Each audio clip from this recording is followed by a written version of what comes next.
please join me in welcoming Kellyanne Conway.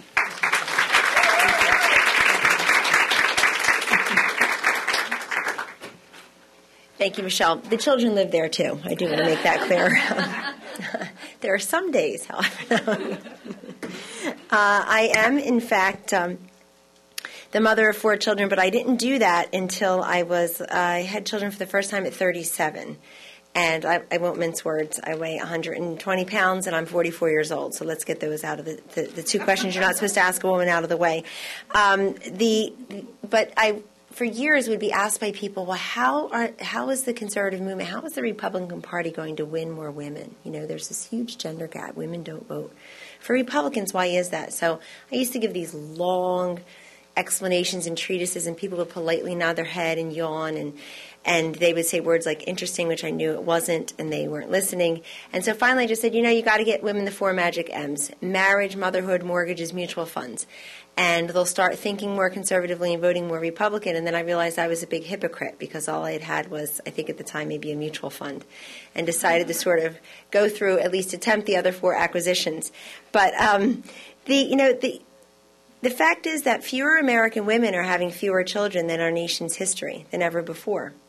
And I look at that as a very strong indicator of women as being a product of their choices. That is the ultimate feminism, that women are deciding whether or not to get married, to have children, to enter the workforce, to leave it, to start their own business, to retire early, to retire later, to not retire at all.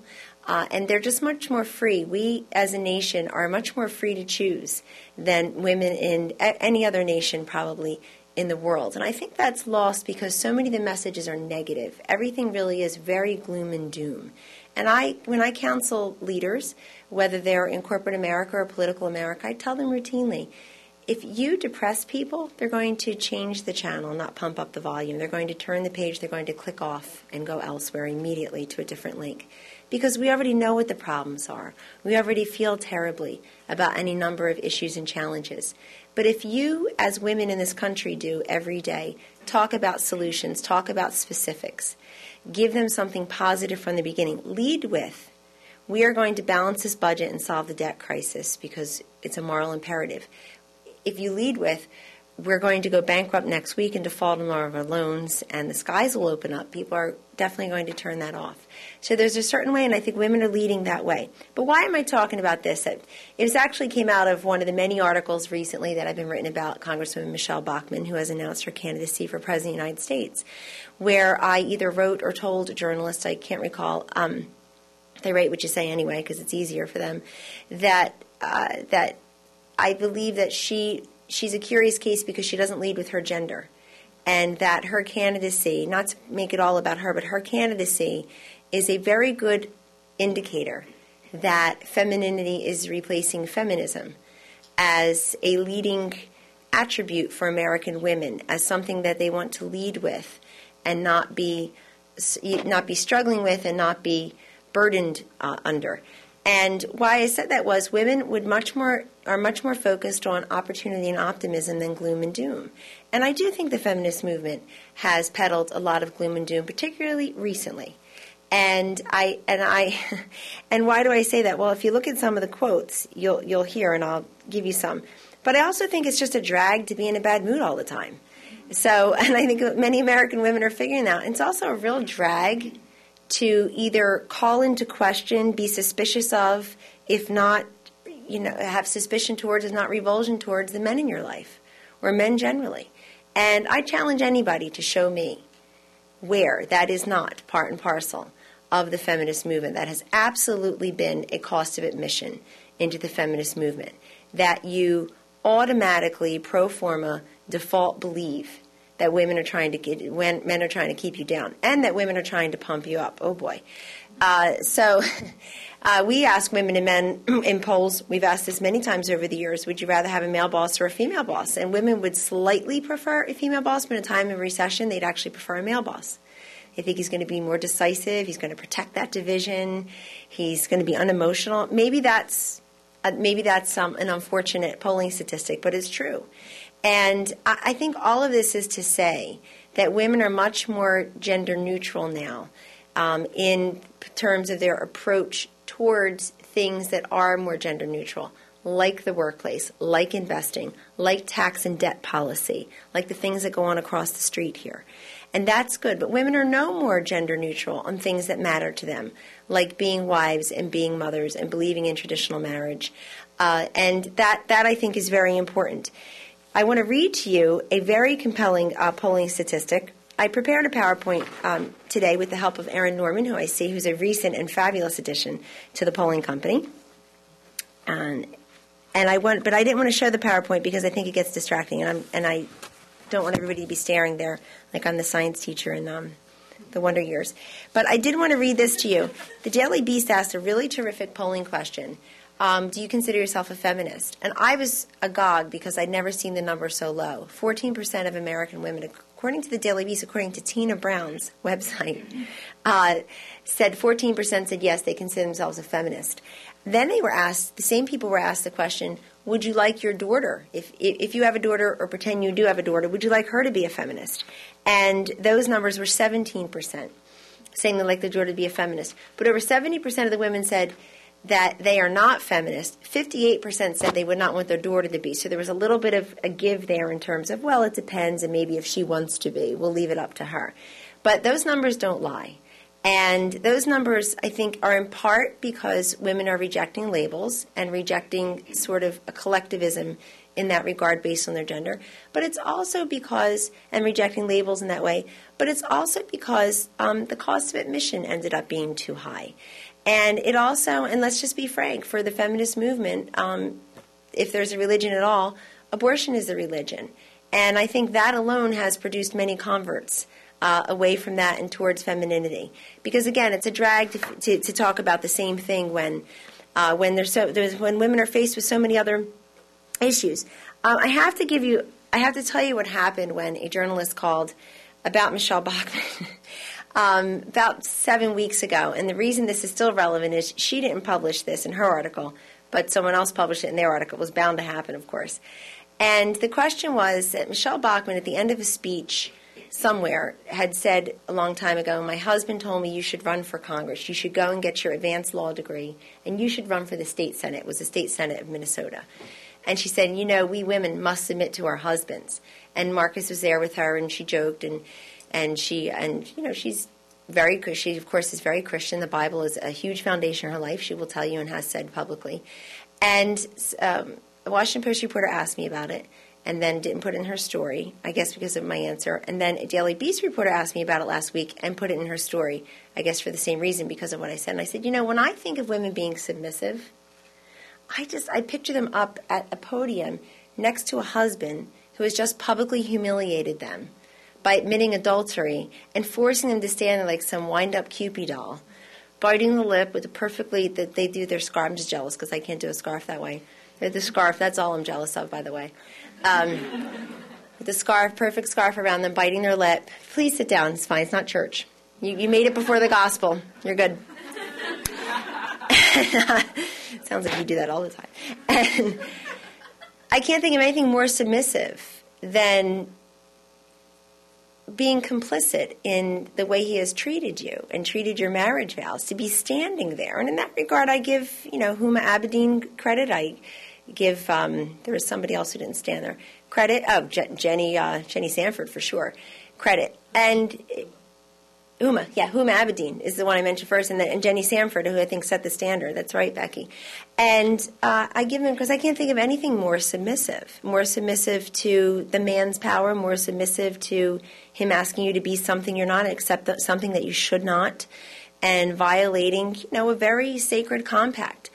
And but I also have to tell you that when we think of women being submissive to their husbands, which occurs in many places in this world, and I'm sure has occurred in this country, there's no question, but let's just say, when I think of a woman being submissive to their husbands, I think of the husband saying, you have no access to the checkbook, and you will lose 10 pounds because you look like a fat slob, even though you gave birth to my 6 children, and you will clean up all of those Cheerios and dust mites from that perfectly polished floor. Get to it. I don't think of the husband saying, you should go get your advanced law degree and run for office. That's being submissive to your husband. Like, y'all should go get husbands who are supportive of you and your career like that. But I do think, I think Michelle Bachmann's commanding presence and performance in that first debate was really striking to me for a very fundamental reason. And if you listen to her answers, and if you see some of her interviews since, she does a curious thing that really neither Palin nor Clinton did in 2008, which is Bachmann does not realize. I'd be curious to hear what you think about this, but I don't believe she leads with her gender. We all know she's a woman. We all know about the 5 kids and the 23 foster kids. And let me tell you something, as a mother of 4 kids under the age of 7, hats off to Michelle and Marcus Bachmann, because just the pancake output alone on a daily basis is so confounding to me. Let alone, the proverbial lost sock. It's just times 28. So that's really just remarkably selfless, which, of course, is the quality you need to be a parent, frankly. That's incredibly selfless and giving. But she doesn't seem to lead with her gender, which I think makes her a very curious case. A New York Times reporter asked me, what should her male opponents do about her gender? And what was I going to do? Say, check her out? I just said, well, they should respect it and then ignore it. And that really is the key to new feminism, to femininity as feminism, which is she's not going to stand there and either be the damsel in distress or try to get that, what my cousin Jay, my male cousin, used to give me, which was like a 5-point advantage if we were going to play tennis or something together. He's like, you get the girls' advantage. I was like, I'll take it. She's not asking for that either. She's not asking for any of that. And we as voters and as the public should not give it to her. We should be excited and fascinated, but just think that, but again, then just ignore it, because all of that is really as a template for her life experiences and also her positions on the issues. Let's talk about what's happened to America's women in a short time. I think the other reason that feminism is very out of vogue, Concerned Women for America is the nation's largest women's group. It's not National Organization of Women, which could aptly be renamed National Organization of Few Women, but NOFW is probably taken as an acronym. But seriously speaking, I think 2010 was a real watershed moment, a real crossing the Rubicon for America's women as voters. Why? Because just as they had been since 1964, a majority of voters were female.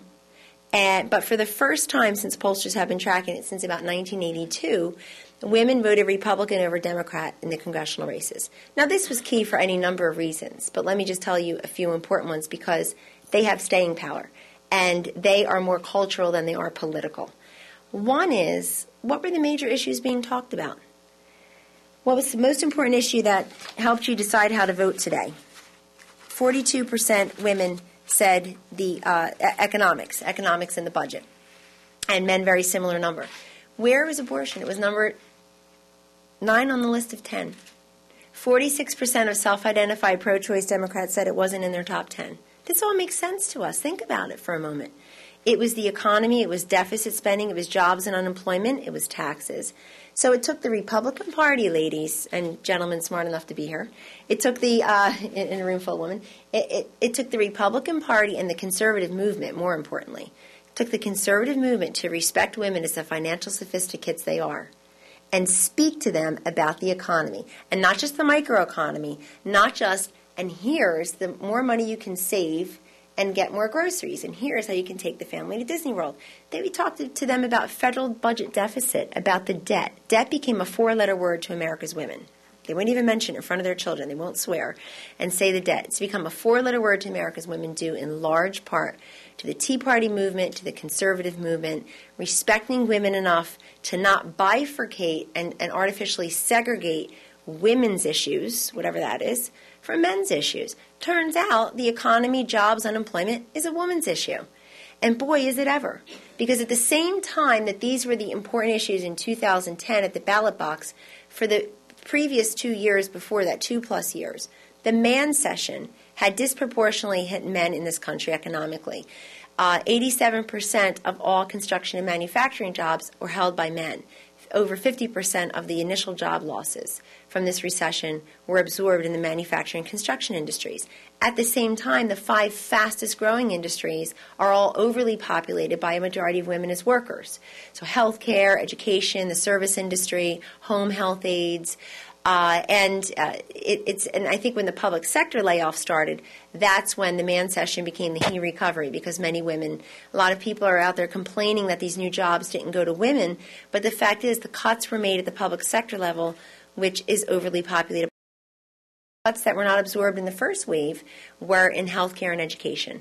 And those are overly populated by women. But it's not that anybody's out there saying, let's take this recovery money and deny women a job. I think men are really the primary breadwinners. We'll give it to them. I'd like to see evidence of that. It's where the sectors lie and where the employment lies.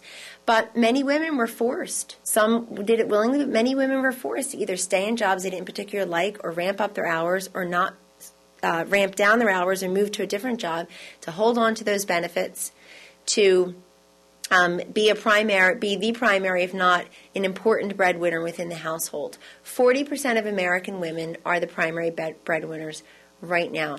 And women, women are a majority of the people who are in owner-occupied single-family homes. So women are going ahead and availing themselves of the natural accoutrements of an ownership life. They've gone in and they're owning homes, they're getting mortgages, they're doing investment portfolios, and they're still becoming small business owners.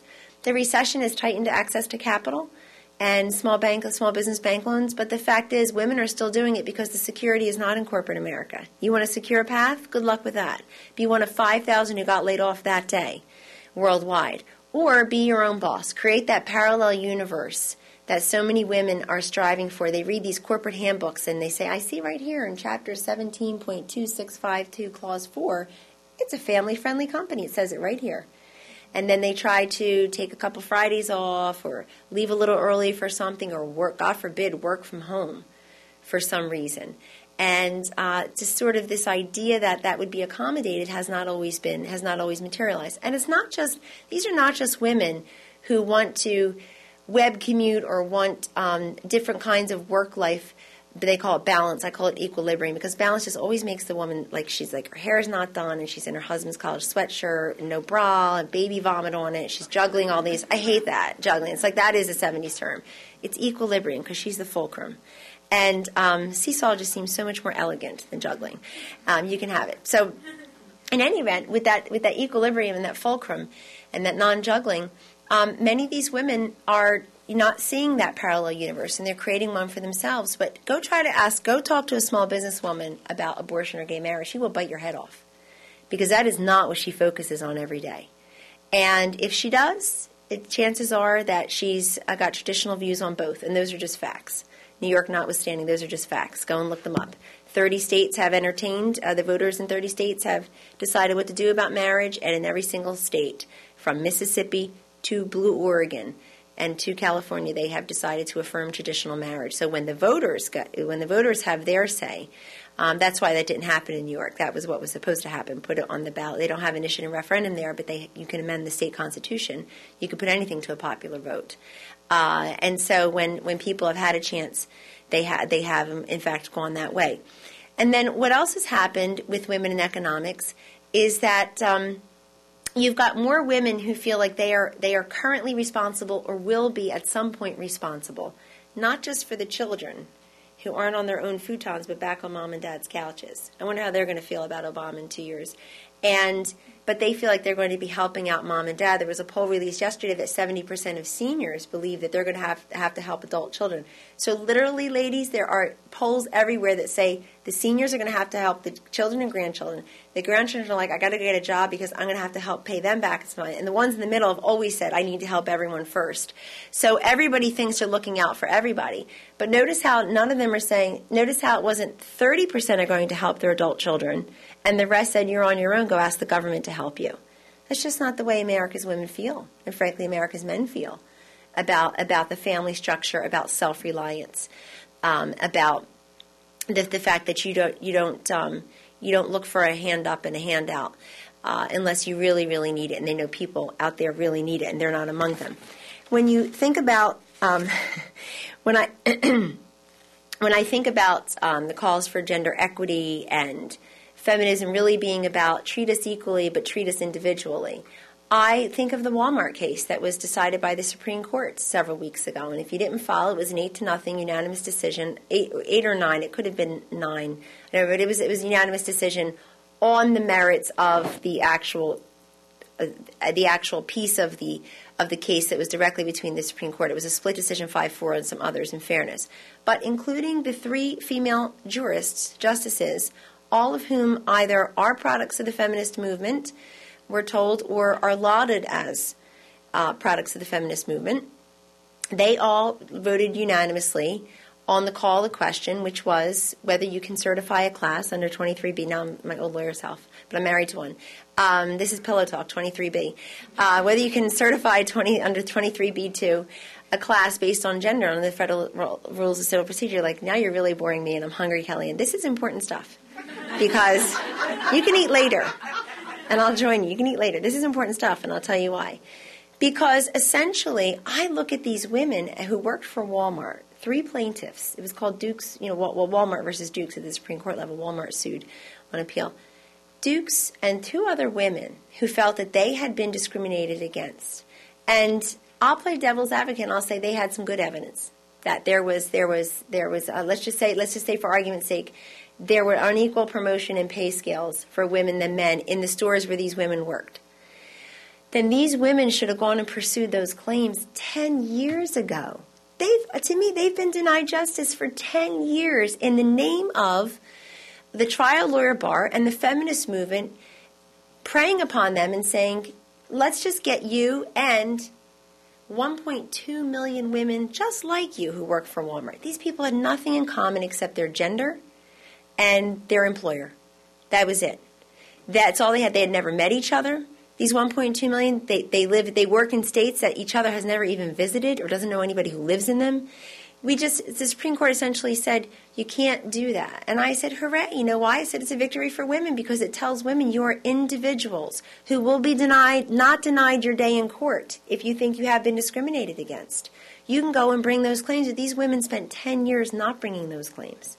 And it reminded me all over again, I'm old enough to remember, 1995, was her name Shannon Faulkner at the Citadel? This young lady forcing entry into the Citadel, taking that to the Supreme Court, she lasted a week. And to me, she was used. She was a kid. She was a 17 or 18-year-old kid who had been used, prop her up. Years ago, Augusta National Golf Club, which is a men's-only golf club in Augusta. They have the Masters every year. They were sued by Martha Burke. Is that her name? Burke? Martha Burke. And we represented the Augusta National Golf Club. We did some polling. I could think of like 2 other polls in my 16-year company and my 20-plus in the business that had been excoriated more. Probably that one is top of the list because it just got attacked everywhere, these polls we did, until the New York Times and ESPN did their own polls, and they said the same thing, which is, American women don't think access to Augusta National Golf Club is really a pressing issue.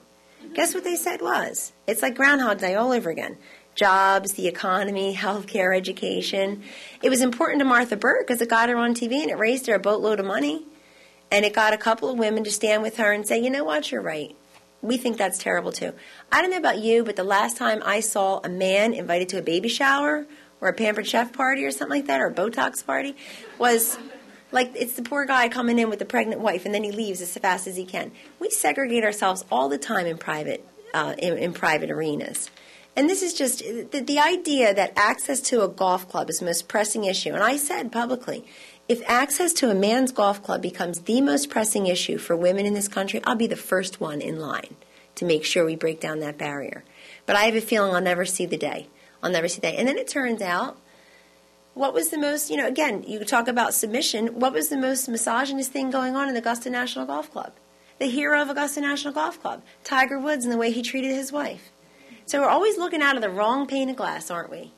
We're always worried about who's dissing us, who's denying us something, and maybe something we didn't really want in the first place, that we didn't really pursue. It spills over into politics. I get calls all the time. How come there are only 17 women in the Senate, and I don't even know how many in the House now, but a lot more.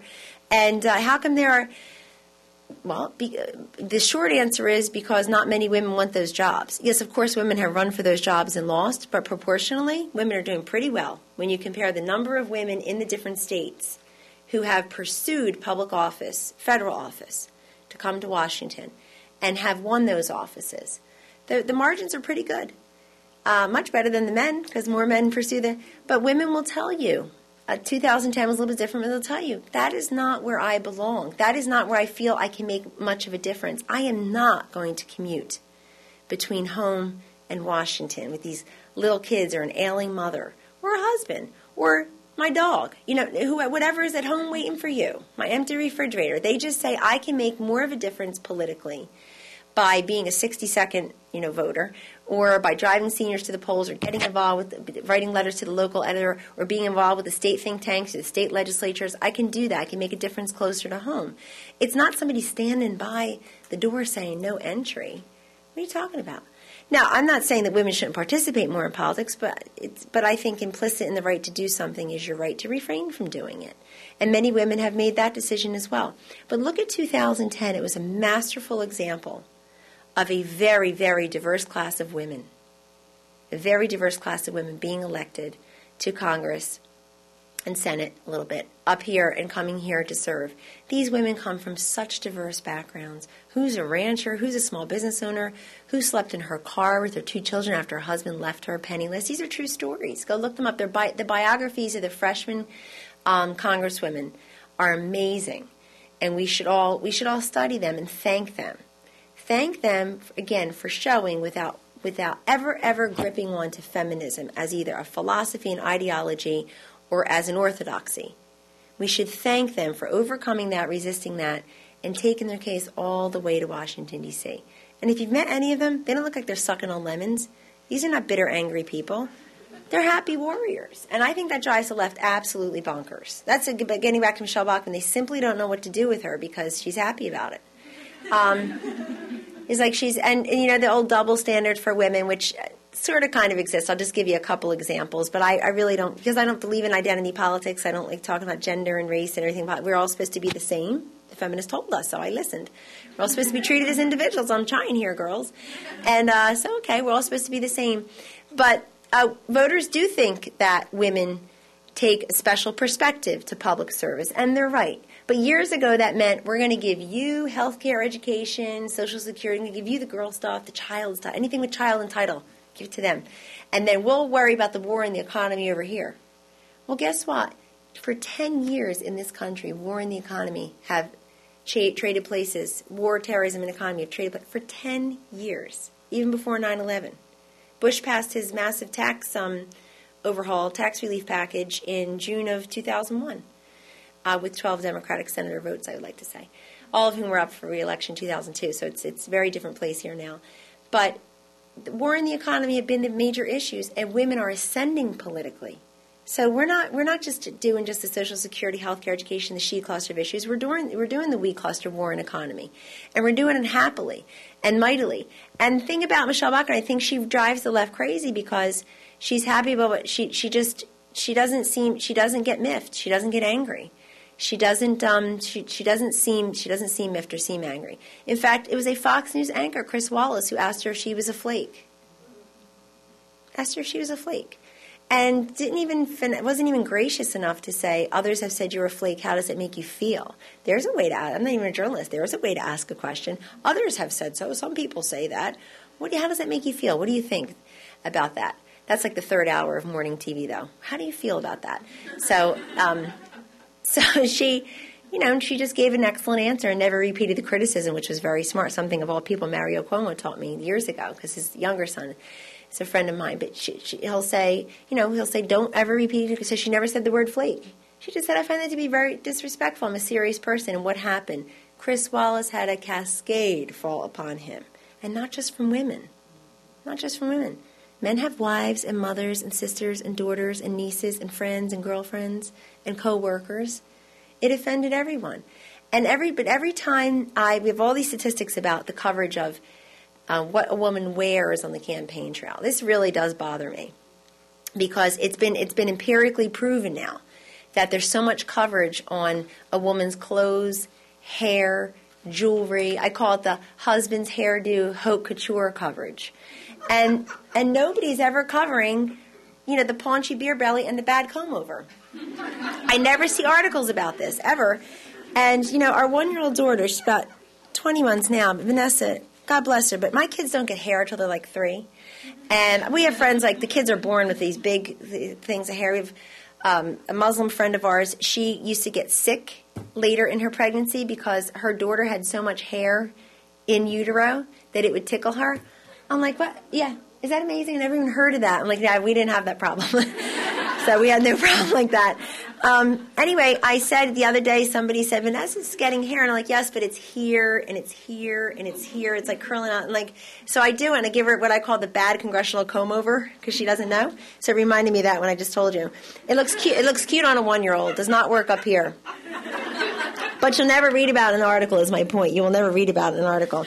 And I did want to share with you this one slide. I will find it because it's a good one to just put it all. Is there a double standard for women? I think there's a double standard from female journalists, most of all.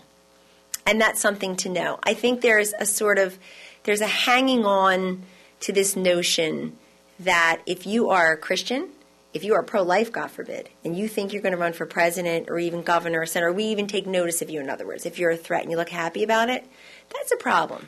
Because let's face it, the cost of admission to being, running for office as a woman and certainly running for president was always supposed to be. I almost don't care which party they're from, but they absolutely have to be for abortion. And that's fine, but that's no longer, that's fine if people believe that. I respect people's beliefs. But that's just no longer what America is focusing on. I think it's mainly what the journalists focus on.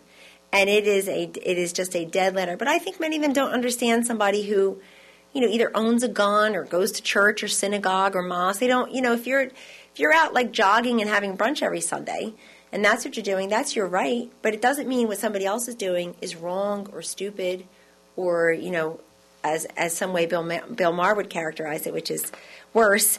But the coverage for, we did this poll for Lifetime Television with Linda Lake, Democratic pollster, after the 2008 elections. And I came away from the 2008 elections. At the time, I had 2 daughters. I have a son, too, poor thing. 1 son, 3 daughters. I had a son, daughter, but I had 2 daughters at the time. And I came away feeling really icky. As a mother of little girls, I didn't say, yes, she could do that one day. I'm like, she's not going anywhere near that. She can do whatever she wants except that. Or they can do whatever they want except that. I didn't feel any better. I thought it was just a miserable experience to watch the coverage of Hillary Clinton and Sarah Palin. What does it have to do with today? Because a lot of it was gotcha. It was gloom and doom. There was very little about opportunity and optimism. If Hillary Clinton or Sarah Palin tried to talk about job creation or optimism, they still covered whether the shoes match the hair and match the bag. And it's been proven. Hillary Clinton, her tears were covered in New Hampshire. The Washington Post ran a 1,000+ word article about her cleavage. I didn't read it. No offense to her cleavage, but are you kidding? That's the Washington Post. Besides, and then of course with these, but Sarah Palin, She Devil, Caribou Barbie, any random Maureen Dowd article. But I remember, I stopped getting angry. I stopped getting angry at the calls about, is she qualified? Because we weren't allowed to ask if Barack Obama was qualified. And all of a sudden, on August 29th, 2008, we're really worried about qualifications. All of a sudden, we weren't allowed to talk about qualified at all. He's qualified because he's qualified. He gives a good speech. Now you want to know if a sitting governor is qualified. Okay. So then it quickly went to who's gonna take care of those kids. It was always breathless like this into the phone. I'm worried about those kids. Like you are. If she's vice president, how's she going to take care of those kids? The one with the Down syndrome and everything. How's she going to do that? And I'd say, well, it seems like they have a very supportive, loving family. She has I'm trying to use the words they would print. She has a co-equal partner in Todd. I think I caught him with a tube of Desitin around the corner at the convention. I mean, he's, both of their families are there. And then I decided, what, the heck with that, because they never would print things like that. It was just, I said to this one, I've read your columns for years. I know you don't have children. That doesn't mean that you don't like children. But I'm fairly sure you don't even like children. And now you're worried about her children. I mean, if you read your columns, you don't even like kids, and now you're worried about her kids. So, which is just a way really to keep her down and keep her back. And you'll see it. You'll see it, I think, continue with a type of ferocity. Let's see. Okay. I wanted to give you some of these statistics because I like them. How much do you agree with the following statement? This is a Harris poll. I don't think that gender equality is perfect in the United States, but there are more important issues to fix first. 74% of everyone agreed. 75% of women agreed. Opportunities to succeed in life compared to your mother and your father, better, worse, or about the same. According to women and men, 77% better than my mother, 18% worse They don't cook as well. 5% the same. Father, 60% better than my father, 28% worse, 10% the same. Women hold the majority of positions in food and beverage, personal aids, health aids, nursing, customer service, which are the 5 fastest growing ones. Account for 40 businesses of all businesses in the U.S. Employ about 16 million small business owners, because there's some co-ownership there. Employ about 17 million people at this point. Fast-growing area of the workforce. Let's see. Did want to show you this. Oh, women control 73% of consumer spending in the U.S. I once gave that statistic in Congress, and the congressman said, and I said they sign 90% of personal checks, and he said, well, my house is 100%. He said, what is it for credit card receipts? I don't have the data on that, but I do think it's funny. Do you think the media has a gender bias? It's a pretty generic question. 57% yes, 26% no. In general, do you think the media treats male and female candidates the same or differently? The same 16%, differently 79%. Let's put it to the test. Thinking about stories about appearance. This is right after the 2008 elections. What about a candidate's appearance is fair to discuss? Please select all that apply. Fair to discuss. Clothes, 25%. Hair, 16%. Shoes, 12%. Weight, 12%. Makeup, 11%. But everything I just read to you would only really, with the exception of clothes, maybe. And then it would say he's a really natty dresser. He's really terrific. How much do those suits cost? With the exception, none of those would ever be discussed about a man. They're just not. They're just not. Go and do the empirical analysis. Just simply not. And then this one is really startling. Pollsters walk around with too many slides, but I am going to find this one for you. I was all organized earlier. Because this really tells something. They asked questions about, which do you remember hearing about? Personal appearance, clothes, hair, the rest. And they asked about Biden, Palin, Obama, and McCain, basically. It's not even a close call. It's not even a close call. And then I think it was ABC News did the poll saying, of all the coverage from this past year, what do you remember about Barack Obama the most? And for Sarah Palin, clothes, clothes, hair, body, physical attributes was second on the list. Did not make the top 5 for Obama. And there was, they repeated back, hope, change, first African-American president, things that just are no surprise to anybody here. But what does this all mean? I have to tell you, we just released this big poll of young people, and I happen to like young people because I was one once a long time ago. I really like them. I really push back against this whole notion that young people are overeducated, underemployed, living off mom and dad, disinterested in this, always with the earbuds and the lattes. It's just so, it reminds me of this awful ad that was run in the mid-'90s in New Jersey, where I live again now, but where I grew up in a different part of New Jersey. I remember this ad because it was Christy Whitman was governor at the time, and she and her administration came under a fire of criticism for running this ad through the New Jersey lottery. And it showed Kurt Cobain-like, a Generation Xer, on a skateboard, all grungy, with the coffee, and it just was way to type. It was so stereotypical. And it was like, why go get a job when you could just buy one lottery ticket? And it was just terrible. And I know. It reminds me of that all over again, what some people say about young people. But this poll proved what so many of us believe anecdotally anyway. And it empirically said that young people are pessimistic about, young women included, pessimistic about the future of the country and its prosperity and its ability to compete with China and ability to compete on energy, a big growing issue, but not so pessimistic about their own lives. And I got to tell you, they've got every reason to feel the opposite. They've got every reason to feel the opposite. If you are 26 years old right now, you're 24 years old right now, and you voted for President Obama to make history because he was going to turn the economy around and all the rest of it, because he gave a good speech. We thought that was the floor, not the ceiling, but he gave a good speech. And if you voted for him and you were just in college or at the end of college, and you're going to be 26 in 2 years, and you still will not have had a well-paying job with benefits in your field of study, you still will not have paid a dime down on your student loan debt. That's cause for pessimism. That's cause for gloom and doom. But these young people are very optimistic. They feel like there will be a way out. I have to say, though, that for the first time in our nation's history, here's some gloom and doom, but we have to find opportunity and the optimism out of it. For the first time in our nation's history, we have more we have more student loan debt than credit card debt. That is such a phenomenal statistic to me because we know what pigs we are with our credit cards. I mean, just imagine what the student loan debt is.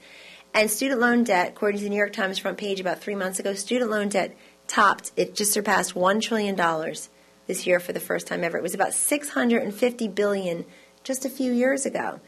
But their parents are no longer able to help them. They can't get the jobs to help pay down their debt. They wouldn't dare go and get another degree while they're waiting out the storm because all that is more debt. And one other space on the resume for calls that never get returned and interviews that are never granted. So it is a lot of gloom and doom, but they seem to be pretty optimistic, I have to say, which I'm really happy to see. We asked what's the greatest threat to America's national security, and young people talked about China and energy dependence. Energy dependence was higher than terrorism. They were, they could have been in high school or elementary school or grade school during 9/11. But they know that this is a growing threat, and they're very concerned about it. I have to say something else about, I would tell the people, I don't even think you like children, now you're worried about her children. And I would tell them something I've said before, maybe even in this room, but it really bears repeating as we see Michelle Bachmann with her 5 children. Nancy Pelosi has 5 children. That's great. That's her choice. She and Paul Pelosi decided to have 5 children. But every profile of Nancy Pelosi is how... it really should make the feminist skin crawl because it's how she stayed home with them and cooked for them, sewed their Halloween costumes. Submission. Her husband's a multi-millionaire, and she's sewing their Halloween costumes. That's her right. That's her choice. That's the way they wanted to parent their children. God bless them. If I can mention God and her name in the same sentence, she'll allow that. God bless them. But her 5 children are always put out there as she raised them and then she ran for office. She had a second career. That's the way of some sort of, they're not campaign props because they're grown, and they're not liabilities because they're grown. But this really tells you something about the measure of the lady. Okay. Michelle Bachmann and Sarah Palin's children. I ended up saying instead of trying to go through the whole thing about, why her 5 children would be fine and everything, because frankly, it's none of my business.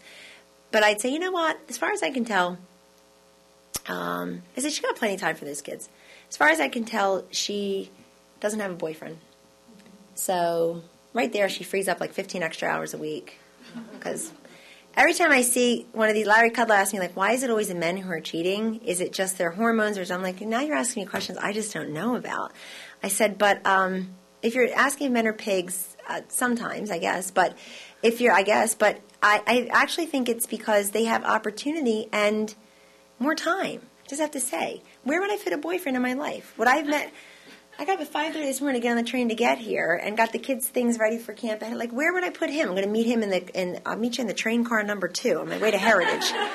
I'll meet you, and I'm going to, Ed Fulner's out today. He's got a really nice office upstairs. Where am I putting him in this life? So as far as I can tell, Sarah Palin doesn't have a boyfriend. That's like 15 extra sweet hours a week. A week. She can spend 3 per kid. Dole it out, 3 per kids. Okay, she can even stick the grandchild in there and give him a little bit of attention. Because the time you're not spending getting ready for him, meeting him, pretending you didn't meet him, remembering who you told you were meeting him, having to look good for him. My husband already said for better or for worse, and when he looks at what I'm wearing some nights, I'm like, I was there, you said for better or for worse, and this is included. This is included. I heard you. And I often tell him, that is not included. Whatever you're doing right there, that was not included. But anyhow, moving right along, she doesn't have a boyfriend, and she doesn't play golf. Again, I don't play golf. You want to play golf? God bless you, go play golf. My Republican polling colleague, Linda Duvall, was just ranked as the best female golfer in Washington, D.C. Go, Linda, go. I admire her patience, her skill, her persistence. That's amazing to me, because you have to have patience to learn and practice golf. It's amazing to me, let alone skill, but patience, which I lack for something like that. So I just said to them, she doesn't play golf, huh? Well, as far as I can see, that's like 7 hours every Saturday. I'm back to 15 now, 8 hours every Sunday, because there's always a brunch involved. I'm like, I just gave her 30 extra hours a week. These kids will be fine. They'll be absolutely fine. But anyhow, I should probably move along and wrap it up. Women also, I think all this coverage of the way women dress, it's ironic to me that it hits the presidential candidates and not sort of the rest of the workforce. It's very ironic to me. It's like, okay, while we're on the subject, if women, I think if women really want to be taken seriously in the workforce these days, looking feminine is a good way to start. As opposed to looking unisex or generic, and frankly, looking like you were somewhere really fun last night. And I see this all the time. I see it on TV. I'm just amazed that people wear cocktail dresses in the middle of the day, in the middle of winter, and go on TV to tell you about the debt limit. It's like if you think any man out there is listening to what you're saying and not looking at your assets, but maybe that's what you wanted them to do. I mean, you can't dress like Snooki and have somebody say you're the next Margaret Thatcher. It just doesn't happen that way. And while we're on the subject of Margaret Thatcher, I am going to end and take your questions with this. She said something I think that was, she said many things that I think were incredibly insightful and memorable, and I'm a huge fan, of course. And I know she's a huge friend of the Heritage Foundation. She had that conversation actually the other day with someone that she had been at a heritage event and they remembered her being there. Anyhow, she said something really important, which I think encapsulates what I'm trying to say here about femininity replacing feminism and how you don't have to be part of a collection. You are an individual. How fairness has replaced equality. This idea of equality, equality, equality, making sure everybody has the same thing at the end, the equal outcomes, it's been replaced by fairness, where we want to know that it's a level playing field at the beginning. And the outcome is really up to us, our own industry, our own smarts, our own perseverance, our own sweat equity, and our own love of what we're doing, frankly, our own ability to prioritize. Margaret Thatcher said, being powerful is like being a lady. If you have to say you are, you probably are not. Thank you.